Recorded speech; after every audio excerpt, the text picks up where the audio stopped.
Security forces in Sudan have arrested the Prime Minister Abdalla Hamdok and several other members of the country's civilian leadership. The country's ruling council head, Abdel Fattah al-Burhan, has today announced a state of emergency across the country and the dissolution of the Transitional Sovereign Council and the government. For more on this, I'm joined by Dr. Atta-Asamoah, head of Africa Peace and Security Governance at the Institute for Security Studies. Doctor, welcome to the Daytime Update and thank you for your time today. So what does the state of emergency mean and the dissolution then of government? Doctor, can you hear me? I lost you a bit. Yes, well, thank you for your time. I was asking you, so what does the state of emergency actually mean and the dissolution of government in practical terms? It actually means simply that the transitional process, which was made up of a mix of military and civilian leadership and who are working towards leading Sudan to a democratic civilian process, has virtually collapsed. And what that means is that the country has referred back to military rule, throwing away all that the people fought for, but through the overthrow of President Bashir. So it means that the entire transitional process has essentially collapsed. And unless there's a process to seek the restoration of what was ongoing, then it sets the military against the people on the streets again. So what then is the next move? Is it a bit of a no man's land with just the military rule now having taken over for an indefinite period of time? It depends on how the international community, particularly the African Union and the regional economic community and the United Nations as well as partners can mount pressure to get the military to resume or to restore the transition process. Either than that, the country goes back to a de facto military rule. So the way forward really depends on how the international community can engage and how the civilians in Sudan can resist what has happened. I think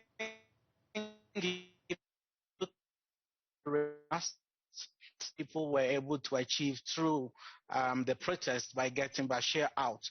They have the evidence to prove that if they can rally around the civilian leadership to insist that the military should not have a role to play, then chances are the military will reconsider their position and probably engage in another process that can see the civilian process all over again. Either than that, then we have a de facto military regime in place. Doctor, let's take a couple of steps back and recount how we found ourselves in this situation. If you could take us back.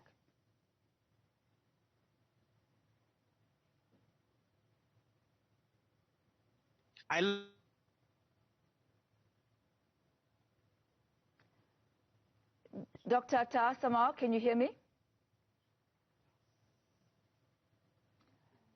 Yes, I can hear you now. All right, great. I was asking you to take us back and take a couple of steps back as to how we found ourselves to this point of the state of emergency. We had seen the security forces moving the Prime Minister Abdalla Hamdok to an unknown destination, an unknown location. So check for us how we got to this point.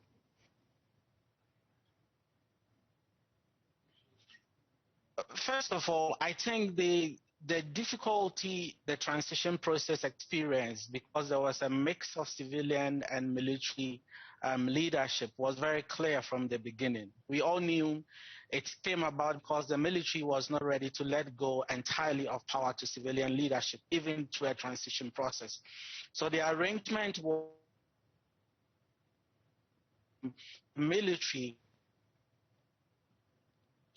The military were supposed to lead the country for 21 months, to be followed by a civilian leadership of 18 months, after which they were going to go for elections. That's the end of the 21 months is pretty close. But then we saw, starting from August, very unfortunate unfolding of events starting with protests in the eastern part of the country, which was linked to a longer-term issues that part of the country complains about, and the fact that it was not reflected in the Juba process. But that quickly changed to a demand by the leaders of that protest in the eastern part for the resignation of the civilian leadership and the cabinet, and for the military to take over. Suspicions were that some elements of the military had something to do with that. But in the right after that, we saw an announcement on the 21st of September, something that amounted to a coup, which was subsequently foiled.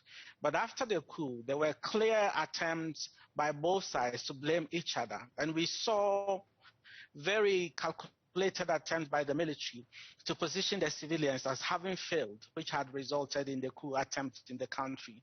So since then, civilians had tried to rally their people to go to the streets to insist on the military not interfering with processes. We saw the same happening on the pro-military elements. And so there was a sit-in kind of protest insisting that the military should take over the country and dissolve the cabinet, which is precisely what we've seen.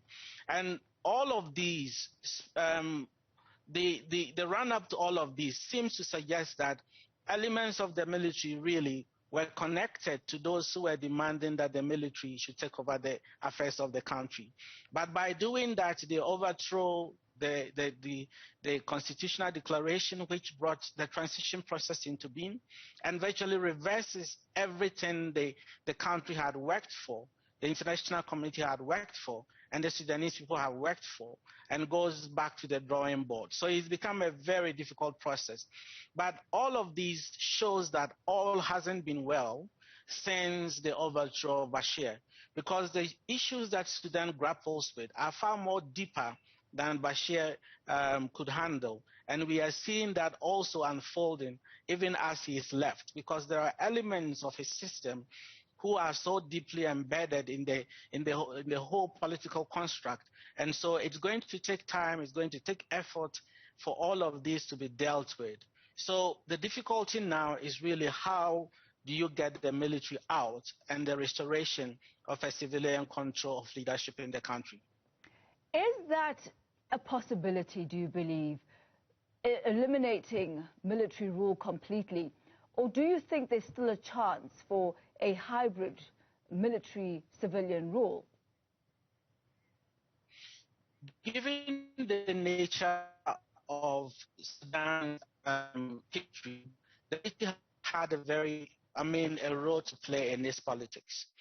The civilian/military arrangement was more or less something that would ease off that transition so that it doesn't become a sudden truncation of that history and a sudden overhaul of the situation. And I think that the move towards a civilian transition is something that is a possibility. And from where I sit, the civilian/military arrangement was a very gradual easing into a complete civilian control of the situation. I guess the difficulty has been how the military could let go. If you listen to this military leadership after the first attack, was that it had happened because elements of the military were being humiliated. And so that speaks to the fact that they also had concerns about handing over completely to civilian rule. And so for me, from where I sit, a civilian rule is possible, and given what the people of Sudan have been able to do under Bashir, the military hand over the reign of power to civilians. As I let you go, Dr. Atta-Asamoah, what is the role of mediators, and who should be taking that responsibility upon themselves to mediate between the two factions in Sudan? From the first coup and the subsequent counter-protests, seen several international actors.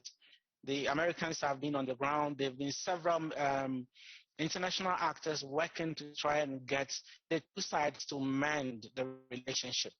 Now it's shows that none of those really worked. What we do know that the African Union's framework for addressing unconstitutional change of governments has worked in some cases, particularly in situations where regional and the whole AU structures rally around it. In Sudan, it worked after Bashir was overthrown. And so I expect that these will be literally resurrected as a framework, and the AU special envoy, his role can also Dr. Andy Atta, the Security Council to convene to insist on the right thing to be done. We'll leave it at that for this afternoon, Dr. Atta-Asamoah. We tried our best there with the connection not being at its prime, but we did get some of the pertinent information there. He is head of Africa Peace and Security at the Institute for Security Studies, Dr. Andy Atta-Asamoah.